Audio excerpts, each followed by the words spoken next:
like to start, and let's just pull up this gorgeous book and celebrate its launch week. So I always like to start by asking kind of like, what was the launch of even the idea? You know, you are a career lawyer, but I have the sense a career book lover. And so I just was so curious, especially with the debut, of like, what was that moment where you said to yourself, I'm writing a book? Okay, so I'll set the scene. I was sitting on my bed in my studio apartment in the West Village. I had just moved to New York, and I had also just gotten divorced right before I graduated from law school. So it is very much auto-fictional. And I had just watched Something Borrowed. Yes, the great. Fabulous. If you haven't seen it, Jennifer Goodwin and Yes. Kate Hudson, John Krasinski. It's a We're classic. dating ourselves, but it's undateable. You could It's stands old. the test of time. And I you know, the woman was a lawyer in New York City, and that was like what I wanted to feel like. And I thought, okay, maybe an interesting like way to process the fact that I have just kind of like gone through this major life transition in every way, career, personally, geographically, would be to write.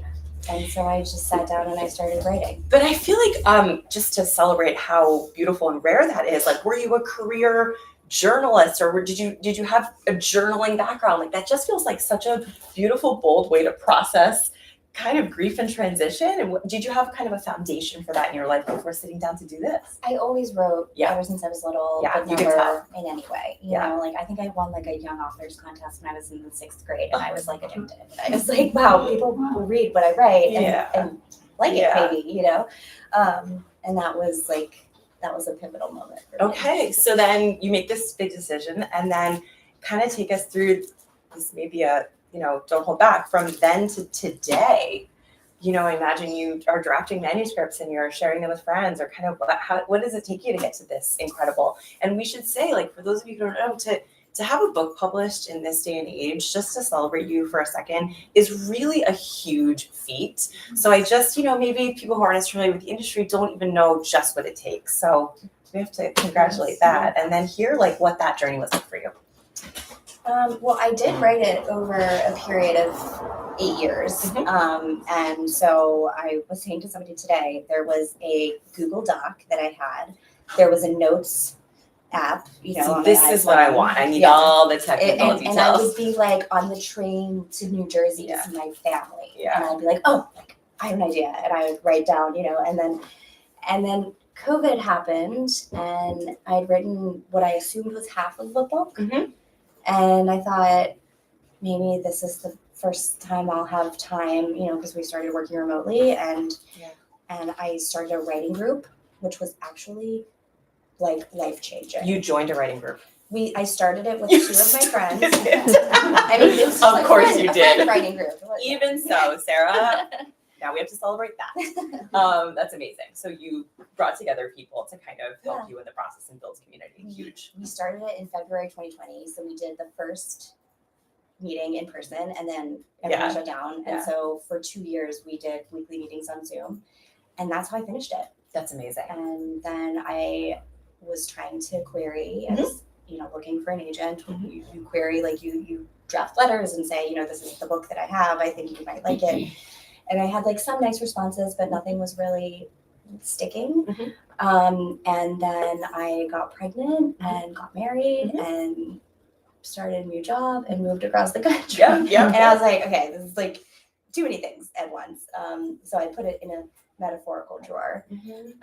And I wouldn't say I forgot about it, but I mean, life just took over.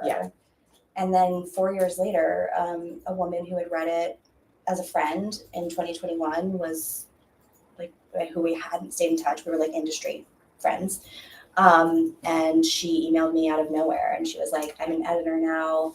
I think about your book all the time. Did you ever do anything with it? And I was like, I haven't even looked at it in 4 years. That is wild. But it does go to show, for those of you out there, first, start the book. Second, get friends in a writing group to be with you and be a community. And then you just never know. No, put it It's very inspiring. Like share your work, even if you have no idea if it's going to lead anywhere, even if, it feels like it's so far from being publishable.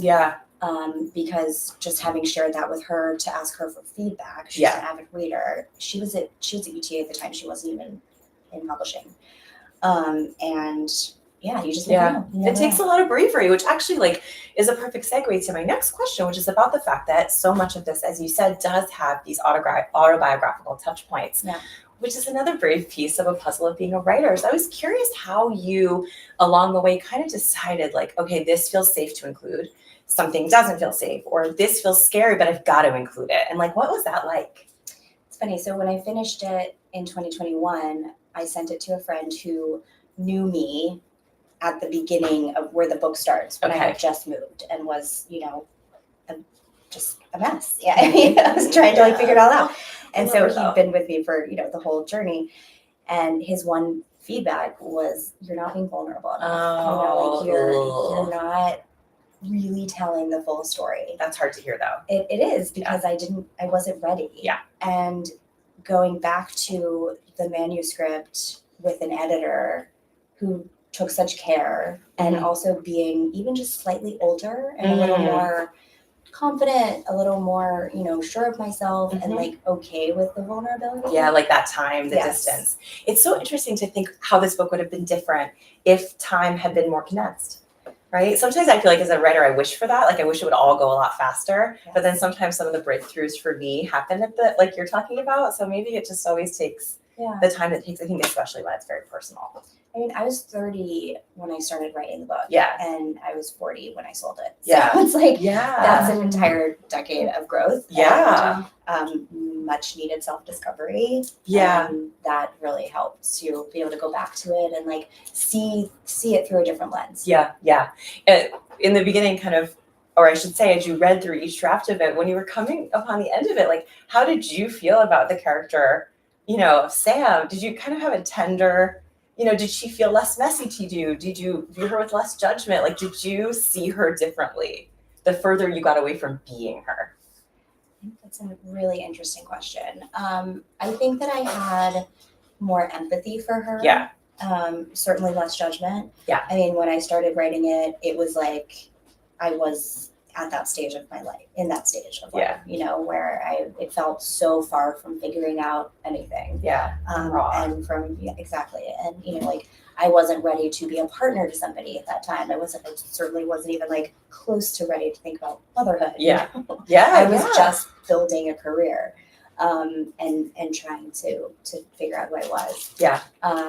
And so I had a lot more empathy for her when I went back and read it. And also it was like I said to someone the other day, like if someone had said to me when I was 30, okay, in 10 years, this book will find its way into the world. And at that point you will have found your person and your family and, and you will be in your dream job, like I wouldn't have believed them almost, it wouldn't have seemed real. But I think one of the things that, and without giving no spoilers tonight, because you must buy and read the book as soon as humanly possible. But I think one of the things that I'm hearing you say that like you experience the journey of the character, right? The arc of this character, and she almost starts like self-judgmental. She's really hard on herself. She's gone through this divorce. She's moving to a big city. She has such high aspirations for herself, starting as a young lawyer at a big, big firm. And like, it's almost like she can't see the idea that she might have a future self that she arrives at. So, I mean, maybe this happens with everyone that ever writes a book, is that they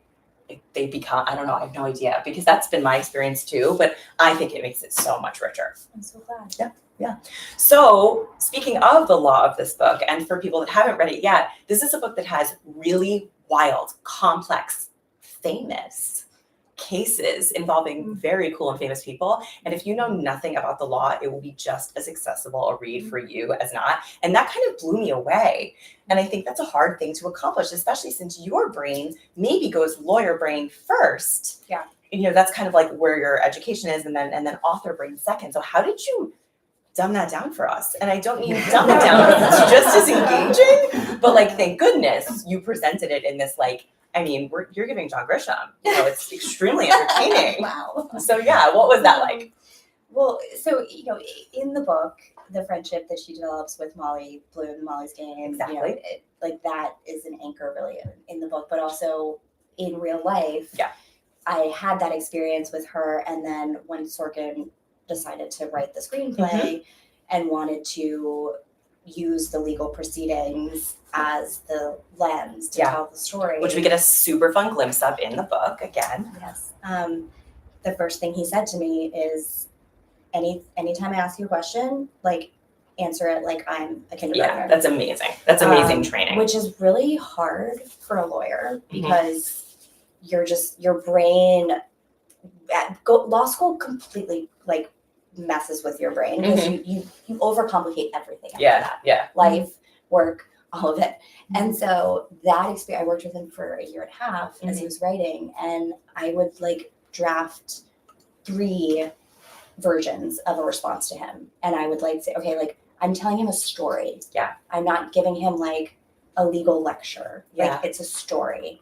And I think like that's one of the nice things about the law is that like the law is storytelling, right? Like if you're giving an opening statement to a jury, you're telling a story. Yeah. And you can't lose them. You have to engage them and you have to be a reliable narrator. Yeah. And so that experience was so incredibly formative. Well, and like, come on, the goat, learning from the goat. But you were kind of having to also be a teacher to him. So it's really interesting to be sitting in both places. And one thing that you kind of convinced me of with this book is that the law is also mystery. Like I kind of felt like wrapped up in the idea that in one of the cases, it's really fascinating to me, you know, the character of Sam has to kind of figure out, put the pieces together to do like what I would call detective work, to figure out how she's going to like approach the case. And I found that, you know, I found the whole book completely propulsive. Like you were just leaning in and trying to figure out how is this girl gonna get her life together and, you know, make this happen for her clients. But the intricacies of the detective work of law was like a fun aspect for me that I had forgotten about. You know, I haven't been reading those John Grisham books in a bit, but this kind of gave me that feeling. So when it's a film, those parts are going to be really fun for us to get into and explore, which I'm sure you agree with. I would watch it. Yeah. Okay. Good. Okay, we'll celebrate here. So I want to get to something that might be a little bit more vulnerable to talk about, but frankly, I'll present it as a compliment. I was so impressed with the way that you handled the character Sam's drinking in the book. And I was in New York in my early 20s. I worked at that time at a really big marketing firm, which maybe we could compare to a big kind of corporate, intense law firm. And the role of alcohol in life and in relationships, it did play a part. And you could very easily have just glossed over that. But I felt like you presented Sam in a really vulnerable way in that. So I was just curious how you decided to do that and what it felt like to write that. So I was like a very odd young 20-something person. I never went to a party in college once. It didn't even cross my mind. I just was not that person. Sure. And I didn't drink until I was 27. And that was around the time when I started working in New York. Sure. And it became very clear to me that in addition to being a associate at a firm that delivered and did really great work and cultivated relationships, you had to also be likable. Yeah. And I didn't know how to do that really, because it felt to me like, because I was so young and immature, and I saw everybody, you know, going out and having a great time and then being like so buttoned up the next morning, like for meetings. And that seemed to me like that was how you did it. Totally. And I was also a fish out of water. And I felt extraordinarily socially anxious. Yeah. Because I didn't know myself. I didn't trust myself. And I don't know, there's this book out called Undimmable or Undimmed and about alcohol and like how we use alcohol to really dim, certain aspects of ourselves. And I was using it to feel more confident and to feel more likable. And that was, that wasn't abnormal, I think, at the time, because it was very much part of the culture. Yeah. But it was weird for me because I had been such a completely different person up until that point. Yeah. Yeah. And I felt like infusing the character with that kind of, she is trying to do it all and do it all right. And there's this great line in the book where a senior at a like important work event, kind of says to her, like, don't be the most drunk and don't be the least drunk.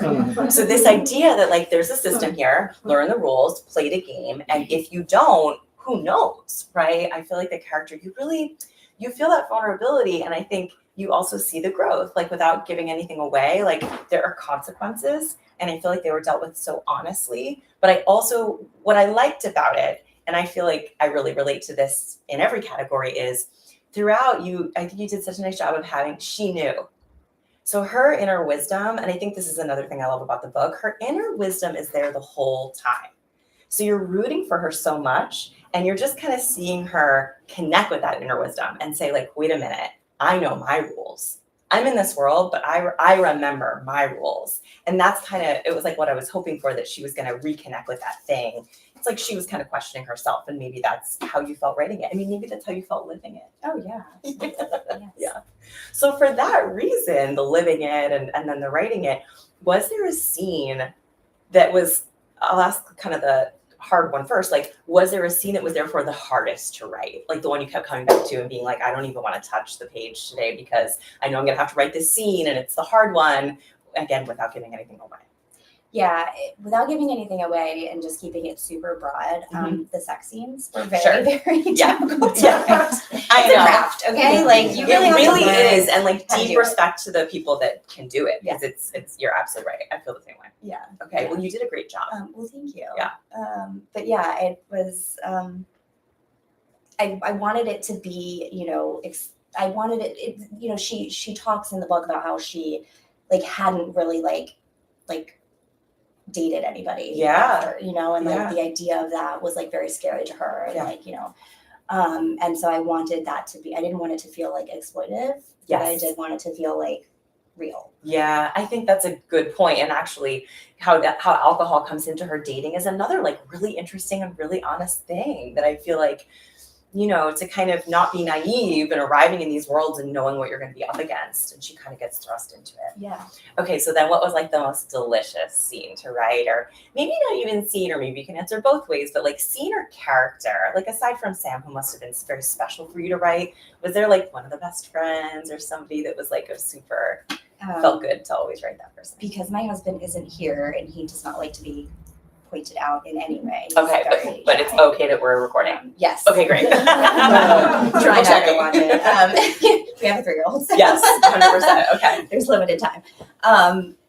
His character. Yeah. Yeah. And really like the nicest things. So the book came out a month early as an editor's pick on Kindle. Amazing. So for a month, I was getting, a lot of early reads Mhm. before it actually came out on February 1st. And and I read every review just because I'm psychotic. Like I can't. You are brave. Like, but I also, it feels like a masterclass. Yeah, It's I like mean, you that is get- the right approach. Yeah. That is the right I approach. have thick skin. Yeah. Which again, I'm 40 now. I'm 41, Yeah, that's so right. It's like, you get more. There is some beauty in Yeah. publishing a little bit into your life. That's a great point. Okay, so, and we should say that I'm assuming correctly, I hope that your husband is Charlie. Yes. Okay, great. So there's this incredible character named Charlie. He's the best. Yes.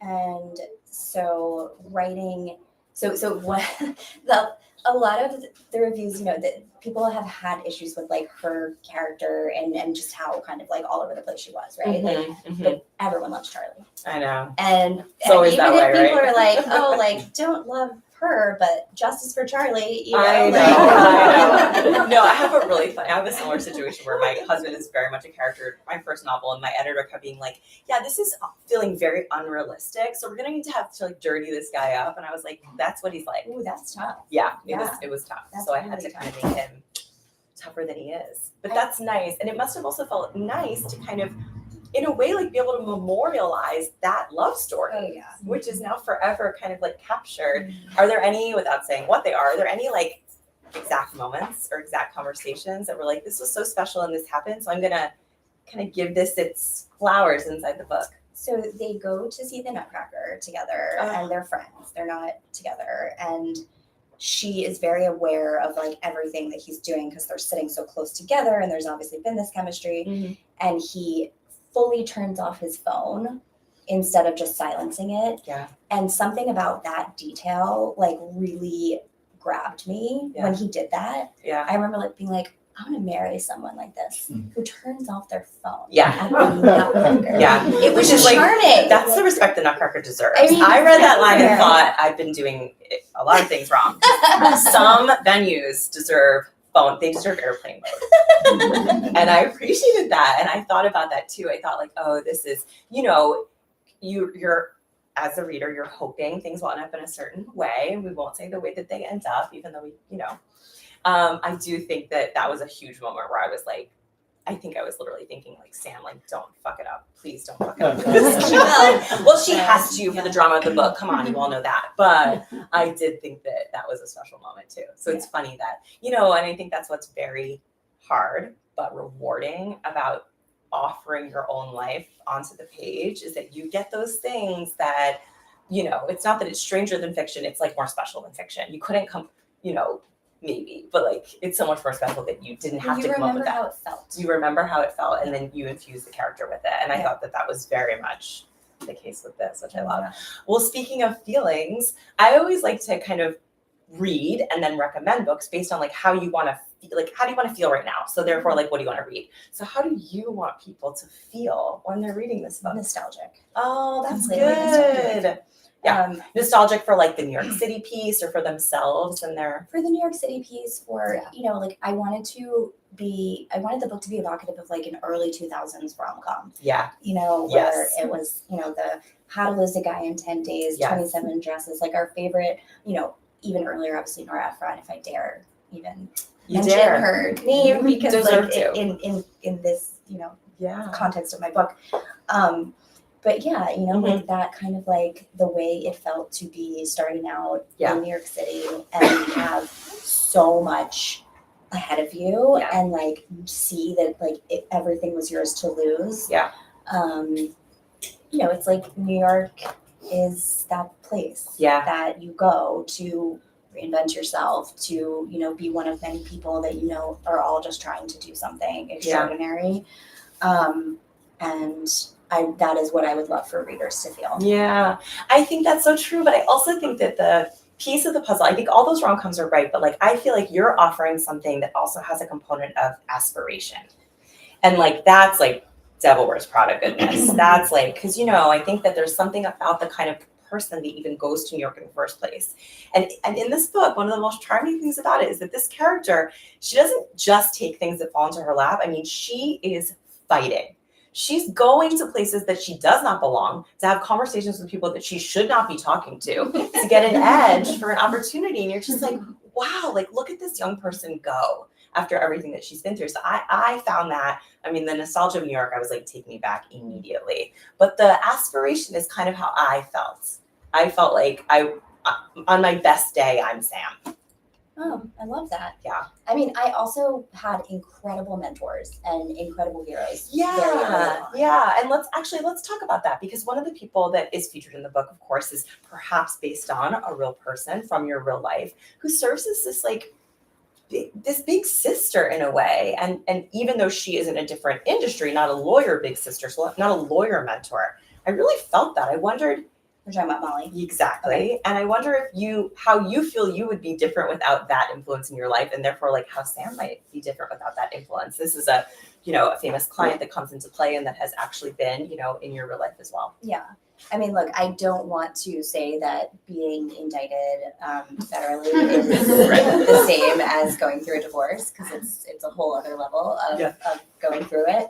But we met each other at like our own like worst, rock bottom moments in many ways. Yeah. And saw something in each other. And, I said this to her before, like, like our friendship became, the client became the counselor. She taught me so many things. Mm-hmm. She helped me feel more confident as a lawyer. But yeah, even just, like you can't put everyone in a book that has impacted your life. Yeah. But really extraordinary women that I work for, one of who is here. How nice is that? And like I sent Deb this text that I screenshotted in 2016, maybe, so like 10 years ago. We had just done this thing with Jimmy Kimmel, and she sent me a text, and I said, like, thank you so much. Like, this was the most amazing opportunity. And she texted me, she said, you'll go far, run with it, babe. Yeah. And I kept that screenshot, and I would look at it over and over. And just like the belief, right, that people have in you when you're just still so new, and like your only additive like quality as a first year, second year lawyer is your energy, you know, and your ability to put 2 and 2 together, and hopefully be, you know, organized about it. And I was so fortunate to have those types of people that made me feel like I am going to be okay. I am going to make it in this career. I am going to like figure out myself personally. Yeah, they can just see future you. I know. And I always feel like, you know, I think some of the older rom-coms, to be honest, which I think this is a modernization of those stories, the best friend is kind of this tricky, somewhat difficult sidekick. The best friend doesn't tend to be a mentor. And I love that as a twist on the genre. Yeah. It's kind of like, no, she's not going to be the drunker, annoying, now you have to deal with her stuff sidekick. She's going to be the person that is like helping you pave the way and seeing yourself. I was like, yeah, let's only do that moving forward. We're like hopefully not gonna send to prison. I mean, that is but you know, stakes. The book has stakes. What does it not have? We're bringing up all that, everything. Well, those are my prepared questions for you. Oh, I think we should all give this fantastic. Thank you, author. Round of applause. It's so exciting. It's such a huge accomplishment, and it's such a special opportunity to even get to sit with you, part of it. So thank you for having me. Thank you this is a dream come true. Yeah, absolutely. And thank you to Zibby's for being here is a dream come true. It is. The cutest little chairs in the book business, that's for sure. Yes. So we'll open it up to questions, and I'll let you probably know some faces here, so I'll let you call on people whose hands are up, and I'll be here. I didn't plant anyone with questions this time. Yes. I have 2 questions. One is about your current career. What do you like best and least about being a lawyer? Great question. And my other question is about when you first started writing this book, what decisions did you make about who to share it with? Like family, close friends? That's a really good question. And I got kind of a similar question on Tuesday night at another event that I did. And, you know, I wrote this the year I started practicing law, and many people, when I told them, you know, that I was publishing a book, they were like, when did you write a book? You know, because I think there's a stigma, you know, or there's just like this like feeling that you're a lawyer, you're not supposed to, you know, cross over into another lane. Obviously, entertainment law is like, we're all, you know, groupies, whether it's like, you know, you have some appreciation for the arts and creativity. But I really wanted to fortify my reputation as a lawyer, and I didn't want people to be confused and to think that I wanted to be a writer, because I don't, you know, I mean, like I am a lawyer who wrote a book. I'm not a writer who is also a lawyer. And to the idea of sitting down and that being all day, every day would be terrible, you know, like I couldn't do it. So I didn't tell many people. Yeah, I really kind of just did it all until the writing group. I didn't share it. Parents or family? My brother knew, but didn't ask to read it ever, so I wasn't sharing it. Yeah, it's a totally different thing now to be, you know, 15 years into a career and thankfully, you know, respected as a lawyer, and to say, oh, I also wrote a book, you know, than to be trying to find your, you know, earn your stripes as a lawyer and muddling the two. And then what do I love most about being a lawyer? I love the ability to work with very complex personalities.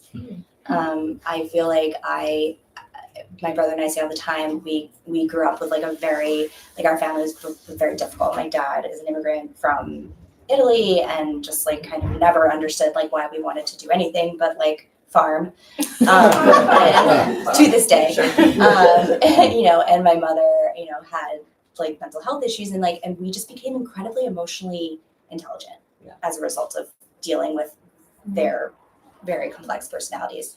But I liked that part about myself. I felt like it was my superpower when I didn't know anybody, when I didn't know, anyone in entertainment and just had to kind of like figure out a way in. I always sort of relied on like that side of me. And I enjoy that. I enjoy dealing with people who are either very sensitive or fragile, or have egos even, because it's very easy for me to put myself in someone else's shoes and to know how to communicate with them.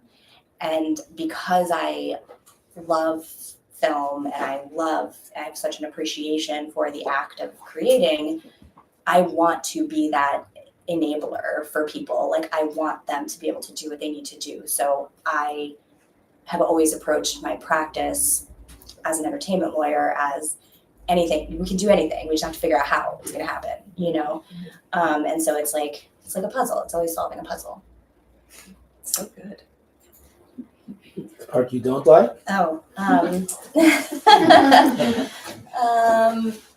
the part I don't like. I am one of those people who actually really loves my job. What don't I like? I mean, you know what I don't like? I don't like dragging things out unnecessarily. And this business and the people that I'm dealing with on the other side, who I'm negotiating with, not the talent, but like the other people, that is like the game. And I'm just a very straight shooter, and I don't believe in, just like going 5 rounds for the sake of it, or starting at a place where you just absolutely know like it's not going to go anywhere. I'd rather, I like a really quick deal. And Hollywood is not that place. No. Would you like to be my lawyer? Are you available? Great question. Yeah. Who did you recruit into your writing group, and how did you support each other in the process? I started it with 2 of my friends that I worked with, and I was in New York at an independent film company at the time. And then they brought in a couple other people, and we had a really good mix of like somebody was writing a pilot, I was writing a novel. There was a woman who was writing a piece that she wanted to pitch to like New York Magazine, where she followed a piece of trash, or she would like follow trash like to see like what actually happens to our trash in New York City. So not narrative fiction. And we were all just doing like such different things, and that kept it really fresh and interesting. And it also, we would share each week, somebody would share a chapter or, like a scene from their pilot, and we would give feedback. And it was very like collaborative and supportive. And it was also accountability, right? Mm-hmm. We had, I wrote 1,000 words this morning, like I did it. And there was just that. And it was also the early days of COVID where, everything was just so weird. And we created like a little community. Mm-hmm. No, No. I want to hug you. Well, now I know where you were when you weren't at the office. What a way to find out. I think I had an inkling. Sarah, you've been working on the book for a while and just putting your stories together and going through your own journey. And so it's sort of interesting for me to hear that you're writing about something as you're actually living it, mm-hmm. and as you're sort of going through and meandering through life itself with all the changes that you've gone through, right? What brought you to the point where you were like, okay, the book's ready, I'm ready? Like, what was going on inside of you? How did you get yourself to that point? Because it's like birthing something where you have an option of hanging on for another 10 years, mm-hmm. right? And so I'm just curious where you were when you were making that decision, and sort of what was affecting you, and just saying, okay, now's the time. Like I'm pulling the trigger, right? I think so. I had just taken a job in LA and I was living in New York, and it was my second true entertainment, and I'd been poached from my old job, and it was like people wanted me to come work for them. And I felt I felt rooted in my career. I was also 3 months pregnant and kind of felt like it was also COVID, and I hadn't really dressed myself for 2.5 years, and there was this feeling of stasis. I was I need to just I'm either gonna never dress again and not care about going into an office, or I'm gonna jam the gas and move across the country, start a new job, take my career to the next level, finish this book, see where that goes. And so it was all just kind of it was a very pivotal time for me personally and professionally. But I think because I felt confident in where I was personally, I felt confident in my career, confident enough to have a baby and feel like I had something to come back to.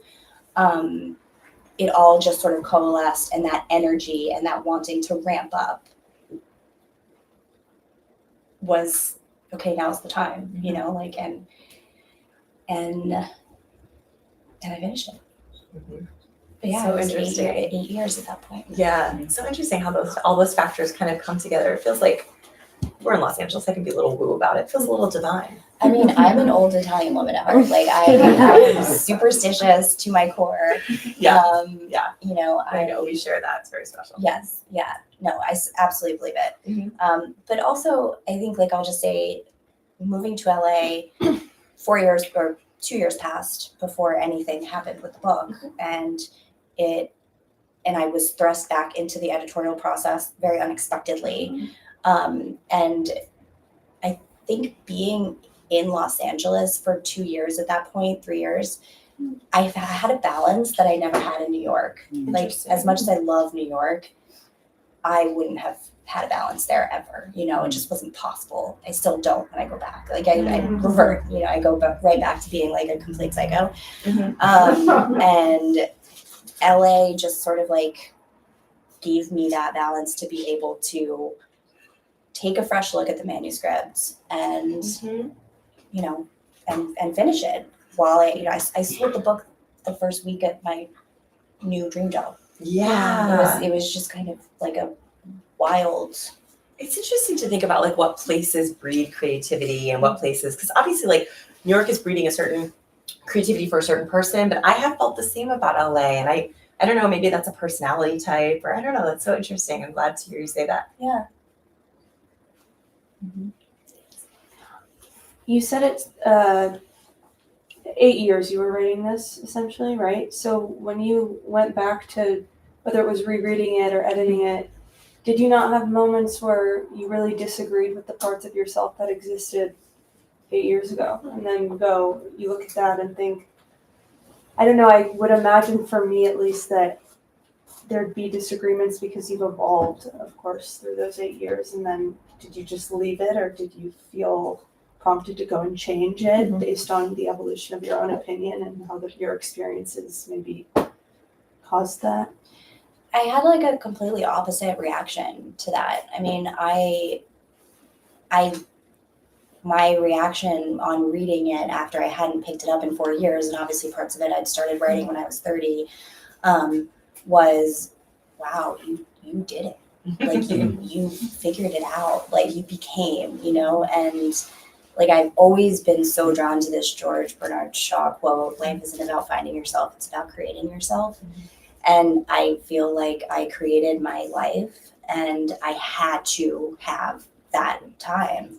And, I call it a coming of adulthood novel because to me, coming of age had happened way before this period of my life. And, I was technically an adult, and I had checked all the boxes, and then I unchecked all the boxes and felt completely adrift. And so I have a lot of empathy for the character too, as I go back and read it. But yeah, it was a wow, it worked out kind of moment. That's like the healthiest response. I am highly Agreed. therapized. Okay? Yeah. Like, I am. Longest relationship of my life is with my therapist. I mean, to our great benefit, based on how the book worked out. So we thank her or him. Excuse me. There was a question. Yeah, she kind of asked my question, but I have two other ones. I don't know if it's touched upon the book, but I haven't read it yet. The title, I would just like for you to talk a little bit about the title. Yeah. And then second, you said you're a lawyer who wrote a book, but are you now thinking of writing a second book now that it's published? That was going to be my final Oh, question okay. too. I'm so glad someone asked it. My agent is here and she knows the answer. Okay. I think it's a good sign if you're agent then. Sorry, the first question. What was the title? No, the title. Oh, Mhm. yes. Okay. So the title. So I sold the book without a publishing agent because it happened very overnight. It happened completely out of nowhere. And so I went through this process directly with the publisher, which was very unique. And when they told me they wanted to change the title, I had the title of Baby Divorce for years and years and years. And I loved that title and I was extremely attached to it. And I asked Teresa Park, who's like a very big publishing agent at one point, like for advice. And I just said to her, what do you think? Should I capitulate? Should I change it? Should I fight for it? And she said, Sarah, I've been doing this for, 30 years and there's two words that should never be in a title. Baby and divorce. Oh my You were like, okay. That's hysterical. And I was like, great, okay. Great. Detachment is there. And then to find the title, my brother and I went out one night and were just in the neighborhood, like riffing and saying different things. And he's slightly younger than me and a little more social media savvy. And he was like, what about soft launch? Yeah. And I didn't even know what that meant Okay. in the social media context of it. But when I asked ChatGPT and it explained it to me, I was like, yes, that was perfect. Yeah. And it's also I love buzzy. It's It It's is. very marketing It is. friendly, I think. It might not be ephemeral, it might go out of, style Yeah. at some point, but No. No, I don't think so. and yes, I do want to write a second book. There has been a lot of, because it came out a month early on Kindle, like I said, there's A lot been of feedback. many reviews. Mhm. And thankfully a lot of them have said, please say there's a second book. Great. And so, and it is called Good on Paper. Fun. So it's not going to take 8 or 10 years to come out. TBD. No. TBD. No pressure. No pressure. Sorry. That's exciting. But there's so much more that I want to say because like the book ends within a year of when she starts practicing. So like very early in my career. And I do want to kind of like give Sam and Charlie their moment. I want to approach topics that I wouldn't have been confident enough to approach in the first book. And I really want to show her growth in a meaningful way because it's important to me. Thank you. Very exciting. Thank you. Happy to hear it. Anybody else? Maybe one last question? Yeah, there's another. I have one obnoxious tech question because you mentioned ChatGPT. Did you ever push any of it through anything AI, to get any No. results? Just curious. Thankfully, I am completely tech unsavvy. Yeah. All the writers, we don't know. We don't know how to use it. No. Yeah. I will say though, what I now do use it for is to like come up with ideas for like events that I want to do. And it knows the book and it knows the tone and it has given me some really, really good ideas for events that are a little more like out of the box. Like what? So I'm doing, Theory, the brand is very much front and center. It's a women's and men's fashion brand that a lot of lawyers really love. And because it's like business, it's like smart. So fun. Yeah. And it gets a cameo in the book. Yes. And so it's very much front and center. She finds her identity as a lawyer through figuring out how to dress, like as a new lawyer. And that's a big part of it. So I'm doing a collaboration with Theory and this woman who's on, she's like a big law fashion influencer, if you Huh. can believe it, Wow. called Attired Attorney, Attired. And we're gonna do like a big law, like, you know, have women come into the New York store, champagne, discount on shopping, talk about the book, talk about how fashion, you know, impacts our identity as career women. And then we'll hopefully do one in the Brentwood store here too.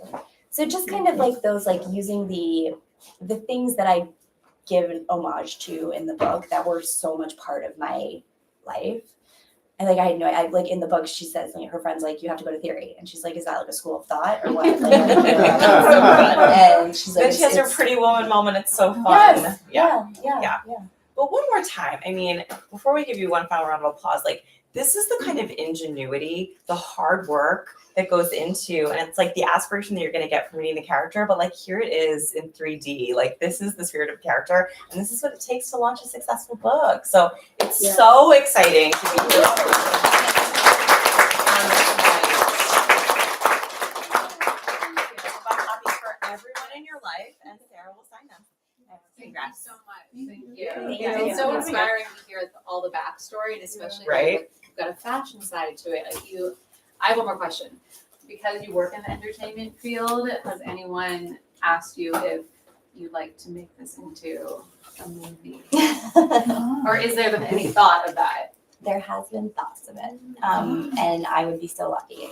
I also will say, because I work in the industry, I know how incredibly hard it is, even if you have the buzziest book in the world. Like it is an incredibly uphill battle.